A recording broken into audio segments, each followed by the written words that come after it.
നമ്മൾ തമ്മിലുള്ള ഒരു സ്വകാര്യത്തിൻ്റെ രഹസ്യം എന്ന് പറയും.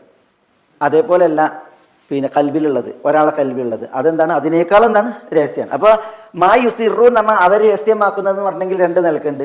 അവർ താന്താങ്ങൾക്കിടയിൽ രഹസ്യമാക്കിയതും പിന്നെ ഓരോരുത്തരും താന്താങ്ങളുടെ മനസ്സിൽ പാത്തതും അള്ളാഹു സുബ്ഹാനഹു വ തആല എന്ത് ചെയ്യും, ഇതൊക്കെ അറിയും. അതുകൊണ്ട് തന്നെ ആ അള്ളാഹുവിൻ്റെ അറിവിനെ ഭയക്കണം, പേടിക്കണം എന്നുള്ള ഒരു തഹ്ദീദ്, ഭീഷണിയാണ് ഇവിടെ ഇന്നാ നഅലമു മാ യുസിറൂന വമാ യുഅ്ലിനൂൻ എന്ന ഈ ഒരു പ്രയോഗത്തിൽ അടങ്ങിയിട്ടുള്ളത്.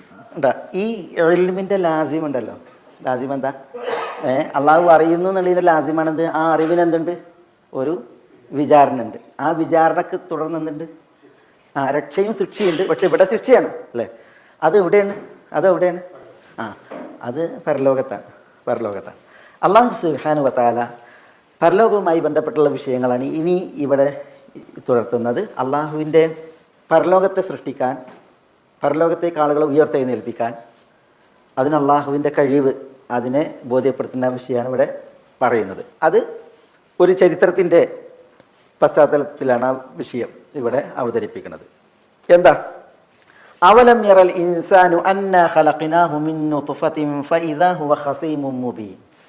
അവലം യറൽ ഇൻസാൻ, എന്താ അവലം യർ, ആദ്യം ഇതിൻ്റെ ഒരു അവതരണ പശ്ചാത്തലം മനസ്സിലാക്കണം.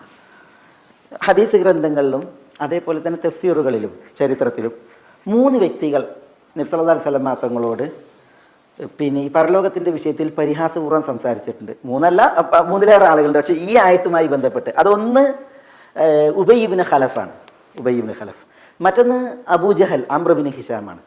മൂന്നാമത്തെ ആൾ അൽ ആസ് ഇബ്നു വാഇൽ അസ്സഹമിയാണ്. അൽ ആസ് ഇബ്നു വാഇൽ അസ്സഹമിയാണ്. ഈ 3 ആളുകൾ, ഉബയ്യ് ഇബ്നു ഖലഫ്, പിന്നൊന്ന് al As ibn Wail, Abu Jahl, Amr ibn Hisham.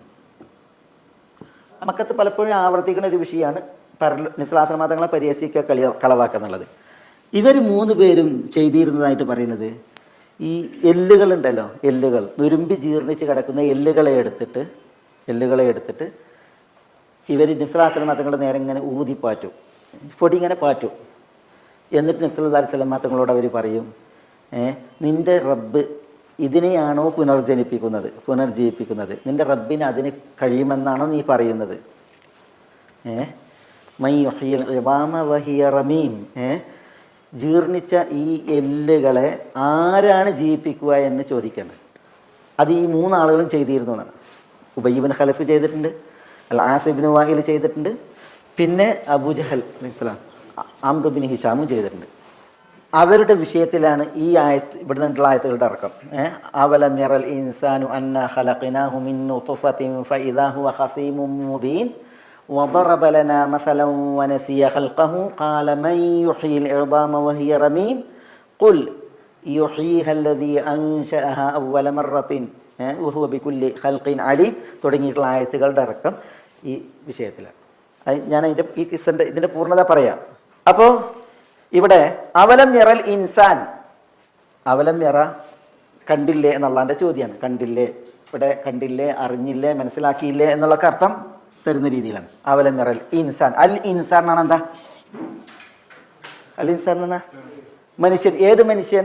അൽ ഇൻസാൻ എന്ന് പറഞ്ഞിട്ടുണ്ടെങ്കിൽ അതൊരു പ്രത്യേക മനുഷ്യനാണോ, അതല്ല മാനവകുലം മൊത്തത്തിലാണോ? ഹൽ അതാ അലൽ ഇൻസാനി ഹീനും മിനദ് ദർ, ഹൽ അതാ അലൽ ഇൻസാൻ എന്ന് പറഞ്ഞാൽ മനുഷ്യവർഗം മൊത്തത്തിലാണ് അല്ലേ. ഇവിടെ അങ്ങനെ മനുഷ്യവർഗം മൊത്തത്തിൽ എന്നാണോ, അതല്ല പ്രത്യേക മനുഷ്യനാണോ? ഈ അവതരണ പശ്ചാത്തലത്തെ മുഖവിലക്ക് എടുത്തിട്ട് ഇവിടെ ഉദ്ദേശം അവലം യറൽ ഇൻസാൻ, ഈ മനുഷ്യൻ അറിഞ്ഞില്ലേ എന്നാണ്. ഈ മനുഷ്യൻ അറിഞ്ഞില്ലേ, അവലം യറൽ ഇൻസാൻ. അപ്പോൾ ഇവിടെ ഈ അലിഫ്ലാമാണ് ഇതിൻ്റെ പ്രശ്നം. അലിഫ്ലാം എന്ന് പറയും വ്യാകരണത്തിൽ, അത് ലിൽ ആഹദ്, പ്രത്യേക മനുഷ്യനെ ഉദ്ദേശിച്ചിട്ടാണോ, അതല്ല ലിൽ ജിൻസ്, വർഗത്തെ ഉദ്ദേശിച്ചാണോ? അലിഫ്ലാം അതിന് രണ്ടിനും വരും. അപ്പോൾ അതുകൊണ്ടാണ്. അപ്പോൾ ചിലർ പറഞ്ഞ് ഈ കളിയാക്കിയ മനുഷ്യന്മാർ അറിഞ്ഞില്ലേ, ചിലർ പറഞ്ഞില്ല, മനുഷ്യകുലത്തോട് മൊത്തത്തിലുള്ള ചോദ്യമാണ്. അവലം യറൽ ഇൻസാൻ, മനുഷ്യർ അറിഞ്ഞില്ലേ. അതിൽ മുൻപന്തിയിൽ നിൽക്കുന്ന ആളുകളാരാ? ഈ 3 ആളുകളാണ്. എന്തായാലും ഈ ഒരു പരിഹാസത്തെ തുടർന്നാണ് ഈ വചനങ്ങളുടെ അവതീർണത. അവലം യറൽ ഇൻസാൻ, എന്ത് അറിഞ്ഞില്ലേ? തീർച്ചയായും നാം അല്ലാഹു സുബ്ഹാനഹു വ തആല പറയാണ്, അവലമിറൽ ഇൻസാൻ, ഈ മനുഷ്യർ അറിഞ്ഞില്ലേ, അന്ന തീർച്ചയായും നാം ഖലഖ്നാഹു, ഖലഖ്നാഹു എന്ന് പറഞ്ഞാൽ എന്താ? അവനെ സൃഷ്ടിച്ചിരിക്കുന്നു. ഖലഖ്നാ, നാം സൃഷ്ടിച്ചിരിക്കുന്നു, ഹു അവനെ, അവനെ എന്ന് പറഞ്ഞാൽ ഈ ഇൻസാനെ, മനുഷ്യനെ, ഇൻസാനെ നാം സൃഷ്ടിച്ചിരിക്കുന്നു. ഏതിൽ നിന്ന്? മിൻ നുത്ഫത്തിൻ. മിൻ നുത്ഫത്തിൻ എന്താ നുത്ഫ? നുത്ഫയ്ക്ക് നമ്മൾ മുമ്പൊരർത്ഥം പറഞ്ഞിട്ടുണ്ട് അല്ലേ? നുത്ഫ എന്ന് പറഞ്ഞാൽ എന്താ? നമ്മൾ ശരിക്ക് പറയാം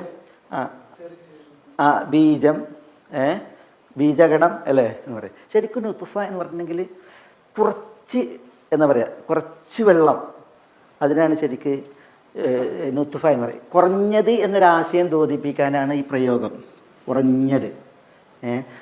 ഹദീസിൽ കാണാം, നബി സല്ലല്ലാഹു അലൈഹി വസല്ലം വഫാത്താകുന്ന സമയത്ത് എവിടെ റസൂലുള്ളാഹി സ്വല്ലല്ലാഹു അലൈഹി വസല്ലം തങ്ങൾ വഫാത്താണത്? ആയിഷ റളിയല്ലാഹു അൻഹയുടെ എവിടെ? മടിയിലാണ് റസൂലുള്ളാഹി കിടക്കുന്നത്. പക്ഷേ തല എവിടെയുള്ളത്? ബൈന നഹ്രി വസഹരി എന്നാണ്, അല്ലെങ്കിൽ ബൈന ഹാക്കിനത്തി വദാക്കിനത്തി എന്നാണ്. റസൂലുള്ളാഹി ആയിഷ റളിയല്ലാഹുവിൻ്റെ താടയുടെയും അതേപോലെ തന്നെ നെഞ്ചിൻ്റെയും ഇടയിൽ ഈ ഭാഗത്തായിട്ടാണ് റസൂലുള്ളാഹി കിടക്കുന്നത്. തല എവിടെയാണ്? മടിയിലും റസൂലുള്ളാഹിൻ്റെ ഒരു ഭാഗമുണ്ട്. അപ്പോൾ ആ ഹദീസിൽ കാണാം, സുബ്ഹാനല്ലാഹ്, അത് വർണ്ണിക്കാൻ കഴിയാത്തൊരു പ്രയാസരംഗം. ആയിഷ റളിയല്ലാഹു അൻഹ പറഞ്ഞ അവസാന സമയമാണ്. മാല റസഹു നഹ്വ റഅസി എന്നാണ്. റസൂലുള്ളാഹിൻ്റെ തല ഇങ്ങനെ എൻ്റെ തലക്ക് നേരെ ചാഞ്ഞു വന്നു എന്നാണ്, ഇങ്ങനെ ചാഞ്ഞു വന്നു. അപ്പോൾ ആയിഷ റളിയല്ലാഹു അൻഹ പറയാണ്, ഫദനന്തു അന്നഹു യുരീദു മിൻ റഅസി ഹാജതൻ. ഞാൻ വിചാരിച്ചു ഇങ്ങനെ തല എൻ്റെ തലക്ക് നേരെയാണല്ലോ ചാഞ്ഞു വരുന്നത്. ആയിഷ റളിയല്ലാഹുവിൻ്റെ തലയാണ് മുകളിൽ, റസൂലുള്ളാഹിൻ്റെ തല എവിടെയാണ്? അപ്പോൾ റസൂലുള്ളാഹിൻ്റെ തല ഇങ്ങനെ ചാഞ്ഞു വരുമ്പോൾ എന്താണ്, ഭർത്താവും ഭാര്യയല്ലേ? അപ്പോൾ പിന്നെ സ്വാഭാവികമായിട്ട് ആയിഷ റളിയല്ലാഹു അൻഹ വിചാരിക്കുകയാണ്, ഫദനന്തു അന്നഹു യുരീദു മിൻ റഅസി ഹാജതൻ. എൻ്റെ തലയിൽ നിന്ന് റസൂലുള്ളാഹിക്ക് എന്തോ ഒരു ഹാജത്ത്, ആവശ്യമുള്ളതുപോലെ എനിക്ക് ബോധ്യപ്പെട്ടു. അപ്പോൾ ആയിഷ റളിയല്ലാഹു അൻഹ സ്വാഭാവികമായിട്ട് എന്ത് ചെയ്യും, അവർ തല റസൂലുള്ളാഹിൻ്റെ തലയിലേക്ക് ഇങ്ങനെ താഴ്ത്താൻ നോക്കുകയാണ്.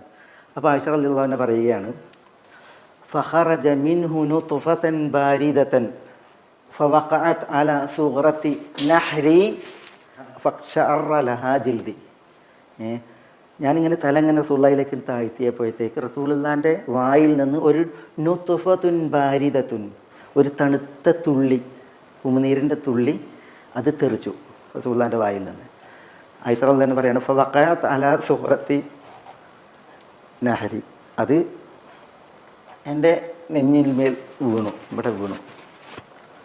ഫഖ്ശഅറ ലഹാ ജിൽദി, അപ്പോൾ എൻ്റെ തൊലി എന്തായി, ഒരു സഹസ്രമാസം കൊണ്ട് ഉമിനീരല്ലേ വീണത്. അപ്പോൾ എൻ്റെ തൊലി ഇങ്ങോട്ട് എന്താണ് രോമാഞ്ചം കൊണ്ടു എന്ന് പറയില്ലേ, എൻ്റെ തൊലി രോമാഞ്ചം കൊണ്ടു. പക്ഷേ പെട്ടെന്ന് റസൂലുള്ളാഹി സ്വല്ലല്ലാഹു അലൈഹി വസല്ലം എന്താണ് അവിടെ പിന്നെ സഹസ്രമാതങ്ങളുടെ തല കൂടുതൽ ചാഞ്ഞു. അപ്പോൾ ആയിഷ തന്നെ പറയാണ്, റസൂലുള്ളാഹി സ്വല്ലല്ലാഹു അലൈഹി വസല്ലം പിന്നെ അബോധാവസ്ഥയിലായി എന്ന് ഞാൻ മനസ്സിലാക്കി, അല്ലെങ്കിൽ മരണപ്പെട്ടു, റസൂലുള്ളാഹിൻ്റെ ആത്മാവ് പിടികൂടപ്പെട്ടു എന്ന് ഞാൻ മനസ്സിലാക്കി. അങ്ങനെ ഫസജ്ജൈതുഹു ബിസൗബിൻ, ഞാനൊരു വസ്ത്രം കൊണ്ടുവന്നിട്ട് റസൂലുള്ളാഹി സ്വല്ലല്ലാഹു അലൈഹി വസല്ലം തങ്ങളുടെ ശരീരം മൂടുകയുണ്ടായി, പുതക്കുകയുണ്ടായി എന്ന് പറയാം. റസൂലുള്ളാഹി സ്വല്ലല്ലാഹു അലൈഹി വസല്ലം തങ്ങൾ അതിൽ വഫാത്താകുകയാണ് ചെയ്തത്.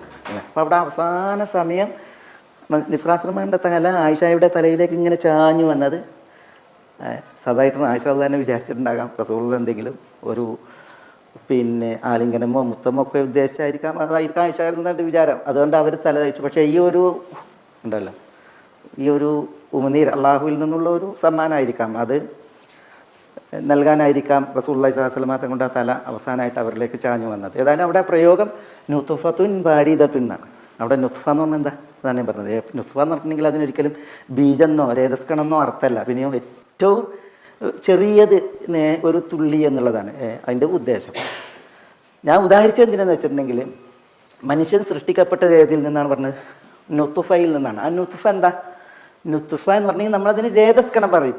പക്ഷേ സൃഷ്ടിക്കപ്പെടുന്ന നുത്ഫ സ്രവിക്കപ്പെടുന്ന ശുക്ലാണുക്കളിൽ കോടാനുകോടി ശുക്ലാണുക്കളെയാണ് എന്ത് ചെയ്യുന്നത്, ഒരു സ്ഖലനത്തിൽ സ്രവിക്കപ്പെടുന്നത് അല്ലേ. അതിൽ നിന്ന് എത്ര ശുക്ലാണുവാണ് ഒരു മനുഷ്യനുണ്ടാകാൻ? നമ്മുടെ കണ്ണിൽ പോലും തെളിയാത്ത ഒരു ശുക്ലാണുവാണ് അല്ലേ. വളരെ ചെറിയ ഒരു ശുക്ലാണുവിൽ നിന്നാണ് ഒരു മനുഷ്യൻ്റെ സൃഷ്ടിപ്പ്. അതാണ് നുത്ഫ എന്ന് പറഞ്ഞിട്ടുണ്ടെങ്കിൽ, ഒരു രേതസ്കണം, ഒരു ശുക്ലാണു, ഏറ്റവും ചെറുത് എന്നുള്ള ഒരു വായന ആ ഒരു ഇതിൽ നിന്നുണ്ടാകാൻ വേണ്ടിയിട്ടാണ്. തയ്യം. ഏതായാലും അവലം യറൽ ഇൻസാനു അന്നാ ഖലഖ്നാഹു മിൻ നുത്ഫത്തിൻ, ഒരു നുത്തുഫയിൽ നിന്നാണ് നാം അവനെ സൃഷ്ടിച്ചത് എന്ന് ഈ മനുഷ്യൻ മനസ്സിലാക്കുന്നില്ലേ, അറിയുന്നില്ലേ എന്നാണ് അള്ളാഹുവിൻ്റെ ചോദ്യം.